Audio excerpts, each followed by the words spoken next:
peluk dirinya sendiri, pegang dirinya sendiri, cintai dirimu sendiri sebelum kamu mencintai yang lain.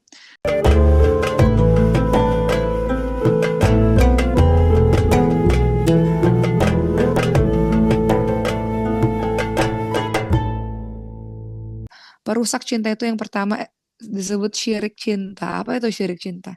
Syirik cinta itu adalah cinta yang melebihi cintanya kepada Allah dan Rasul. Cinta itu rusak, cinta yang murni itu rusak karena syirik cinta adalah melebihi cinta kepada Allah dan Rasulnya. Sering sekali kalau kita jatuh cinta ya kita mengatakan gak ada yang aku lebih cintai selain dirimu gitu. Aku cinta mati sama kamu, aku cinta buta sama kamu. eh hatiku telah dipenuhi oleh cintamu. Nggak ada lagi hati, nggak ada lagi tempat di hati ini untuk mencintai selain dirimu. Itu cinta udah mulai cinta buta tuh, udah mulai syirik cinta tuh.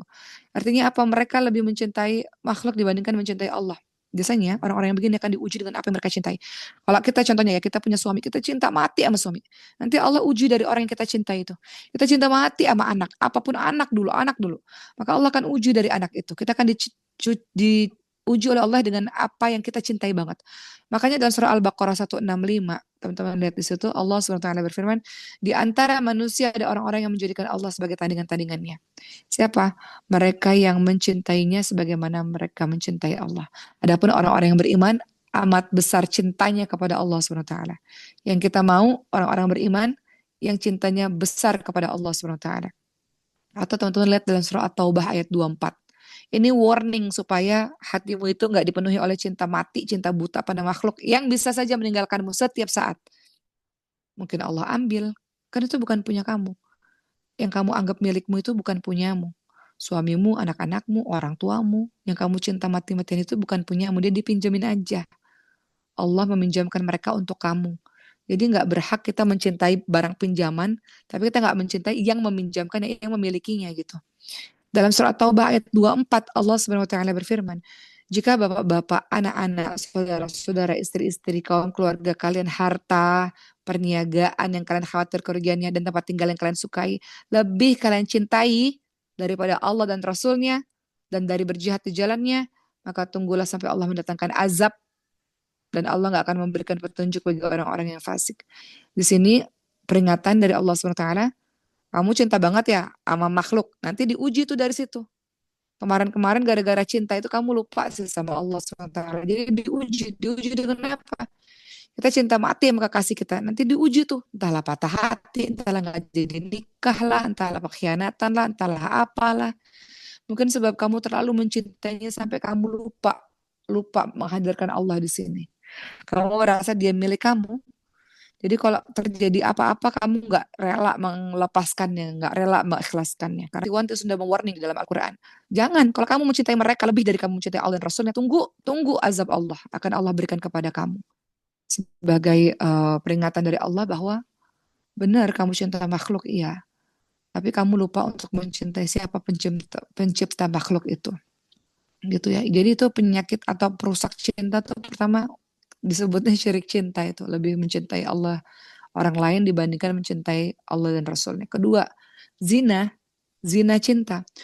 Orang yang terlanjur jatuh cinta di mabuk asmara ya, itu dekat atau akan menyebabkan perlahan-lahan dia berbuat dosa atau maksiat, ya kan? Awalnya ya kan senang kan, orang yang jatuh cinta kan senang bareng-bareng. Awalnya berdua-duaan, kemudian saling menatap, dari mata tuh saling menatap, kemudian saling menyentuh, ujung-ujungnya pasti akan berbuat keperbuatan zina. Jadi perusak cinta yang suci, yang murni itu karena syirik cinta dan zina cinta, zina. Dalam Al-Isra 32, Allah Subhanahu wa taala berfirman, "A'udzubillahi minasyaitonir rajim, wa la taqrabuz zina, innahu kana fahisyatan wa sa'a sabila." Jangan mendekati zina. Allah bukan berkata jangan berzina, Allah katakan jangan dekati zina. Allah tahu ini gak mudah ya, orang kalau udah jatuh cinta tuh pengen selalu bersama dengan orang yang dicintai. Tapi Allah sudah wanti-wanti jangan dekati zina. Zina itu perbuatan yang keji, jalan yang buruk. Apa sih yang dimaksud dengan mendekati zina, teman-teman semua? Dijelaskan dalam hadis surat Bukhari. Sesungguhnya Allah telah mentakdirkan bahwa setiap anak Adam memiliki bagian dari perbuatan zina yang pasti terjadi dan tidak mungkin dihindari. Dalam kehidupan kita berzina loh teman-teman sekalian. Mendekati zina ya. Apa itu? Zinanya mata adalah dengan penglihatan. Kita lihat sesuatu yang Allah nggak suka atau kita lihat kekasih kita dengan pandangan mendalam misalnya. Mulai dari sini nih. Zinanya mata adalah dengan penglihatan. Zinanya lisan zinanya lisan adalah ucapan. Mulai berkata-kata yang sepatutnya kamu nggak boleh berkata itu. Tadi di awal kita tahu ada hadis yang menerangkan kalau kamu cinta banget sama orang dan kamu takut kalau kamu bilang itu terjadi perbuatan buruk, kamu simpen cinta itu sampai matimu, maka kamu tergolong orang yang mati syahid. Gak mudah ya menahan kerinduan, menahan cinta bertahun-tahun itu gak mudah. Tapi akhirnya kalau dia mati, dia termasuk mati syahid. Kembali lagi dalam hadis Sahih Bukhari, zinanya mata adalah penglihatan, zinanya lisan adalah ucapan, zinanya nafsu adalah hati, mulai dari mata, terus bilang ke sini, I love you, aku cinta kamu, aku gak bisa hidup tanpa kamu, dan sebagainya. Lalu masuk ke zina hati, mulai berkeinginan untuk menyentuhnya, untuk lebih dekat dengannya, dan berangan-angan. Kemudian nanti akhirnya adalah kemaluanlah yang membenarkan atau mengingkarinya. Nanti ujungnya akan ke zina yang sesungguhnya. Jadi ketika kita cinta sama seseorang, jangan sampai cinta suci itu jadi kotor ya, jadi rusak. Jangan sampai kecintaan kita itu jadi melanggar batas-batasan syariat yang sudah Allah tetapkan. Jangan sampai anugerah cinta itu jadi murkanya Allah kepada kita. Ini nasihat untuk Uma sendiri. Ya, jadi itu beberapa perusak-perusak cinta.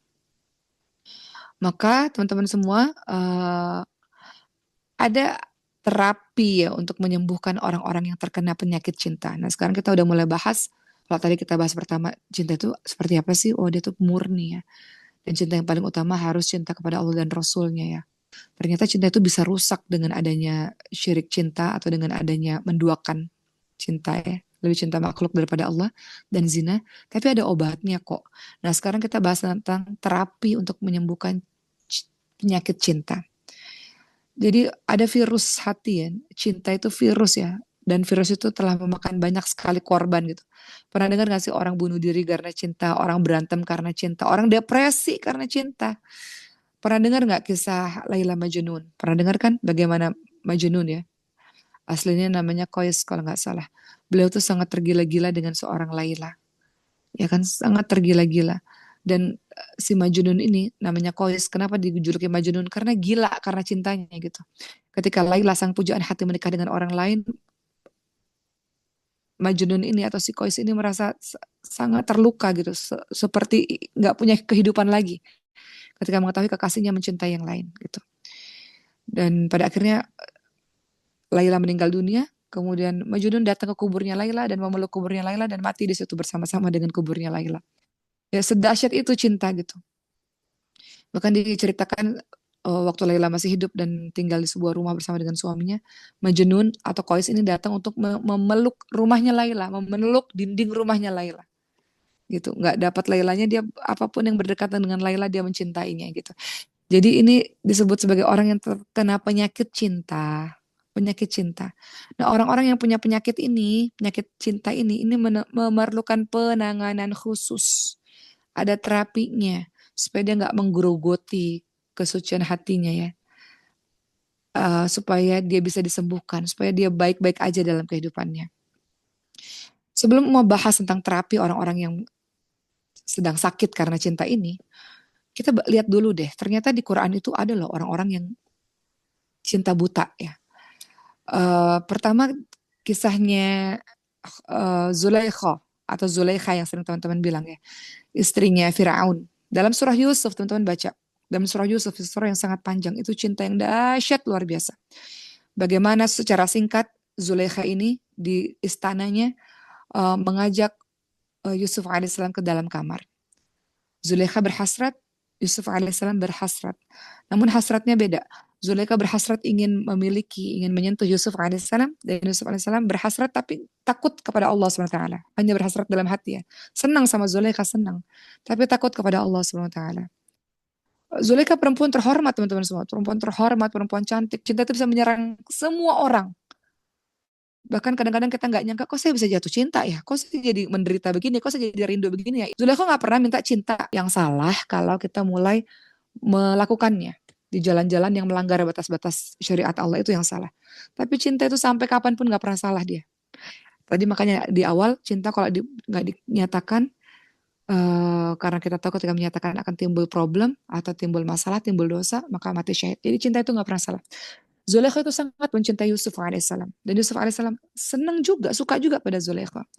Pada saat mereka mau melakukan bersama-sama di kamar, seperti yang teman-teman tahu kisahnya, akhirnya Yusuf alaihissalam lari. Eh, Suka pada Zulaikha tapi takut kepada Allah SWT. Singkatnya, Zulaikha memasukkan Yusuf ke penjara. Teman-teman tahu kenapa Zulaikha masukkan Yusuf ke dalam penjara? Karena di penjara, Zulaikha bisa lihat Yusuf setiap hari. Zulaikha tahu Yusuf ada di situ. Dibandingkan Yusuf harus pergi kemana-mana, Zulaikha membuat fitnah bahwa Yusuf yang mengejar-ngejarnya. Tapi kenapa nggak dibunuh aja Yusuf alaihissalam? Atau kenapa nggak disakiti saja Yusuf alaihissalam? Kenapa nggak diusir saja dari Mesir pada saat itu? Enggak. Zulaikha memilih masukkan ke dalam penjara. Kenapa? Karena Zulaikha pengen selalu bersama dengan Yusuf alaihissalam. Pengen selalu melihat kekasihnya itu, Yusuf alaihissalam. Sampai dikisahkan dalam kisah itu akhirnya singkat cerita Yusuf bisa menafsirkan mimpi dalam penjara, akhirnya jadi pembantu raja. Dalam filmnya, kalau ada teman-teman pernah lihat filmnya Yusuf alaihissalam, ending dari kisah itu adalah dalam filmnya Allah memerintahkan Yusuf alaihissalam akhirnya menikahi Zulaikha. Zulaikha yang sudah tua renta, tapi Allah jadikan Zulaikha kembali muda. Pada saat Zulaikha kembali muda, justru Zulaikha mendapatkan cinta setelah pencarian berbelas-belas tahun. Akhirnya pencarian cintanya beralih kepada Allah Subhanahu wa taala. Akhirnya sekarang Zulaikha lebih mencintai Allah dibandingkan mencintai Yusuf. Ketika Yusuf hendak menikahi Zulaikha. Itu kisah yang luar biasa ya, dari bagaimana cinta buta pada awalnya, kemudian sempat tergelincir karena ingin menyentuh, ingin memiliki, tapi kemudian Allah tolong, akhirnya cinta itu tertanam di hati berbelas-belas tahun, berpuluh-puluh tahun. Barulah Zulaikha mendapatkan cintanya Yusuf pada saat itu. Siapapun, engkau tidak akan bisa menolak ketika cinta itu hadir di dalam hatimu. Hanya saja engkau perlu terapi bagaimana menyikapinya supaya tidak salah. Supaya cinta yang suci, bersih, indah itu tidak membuat Allah murka. Nah, sekarang kita mau masuk nih, bagaimana nih caranya supaya kita bisa sembuh dari penyakit cinta. Pertama, orang-orang yang jatuh cinta itu obatnya adalah menikah. Itu menikah yang pertama, menikah. Kalau solusi ini dapat dilakukan, tentu itu membahagiakan. Tapi kan tidak semua orang yang saling mencintai bisa menikah, ya kan? Karena satu dan lain hal. Rasulullah SAW bersabda, aku tidak pernah melihat ada dua orang yang saling mencintai selain dengan jalur pernikahan. Solusinya adalah pernikahan. Ini tujuan apa ya? Tujuan Allah untuk membuat orang yang mencintai itu akhirnya bersatu ya dengan menikah. Tapi kadang-kadang orang yang mencintai itu banyak hal akhirnya nggak bisa bersama-sama. Entahlah karena takdir tertentu ya, akhirnya mereka nggak bisa sama-sama. Jadi apa yang harus dilakukan ketika nggak bisa sama-sama? Ya udah, harus dilakukan adalah melupakan. Ajak akalnya untuk sesuatu ini sudah tidak bisa dilakukan, tidak bisa dilanjutkan, tidak bisa diusahakan lagi gitu. Misalnya dia sudah menikah dengan orang lain dan sudah bahagia dengan orang lain. Cinta itu kan nggak harus kita memiliki kan teman-teman semua. Cinta itu kita nggak harus memiliki orang yang kita cintai. Cinta itu adalah ketika kita bahagia melihat orang yang kita cintai bahagia, ya kan? Itu cinta yang sesungguhnya. Jadi dengan siapapun dia kita bahagia, selama dia sehat, selama dia bahagia kita bahagia. Itu cinta yang sesungguhnya. Jadi kalau engkau jatuh cinta dan engkau mustahil untuk bersama dengan dia, maka lupakan dia. Engkau harus melupakan untuk pertama kenapa?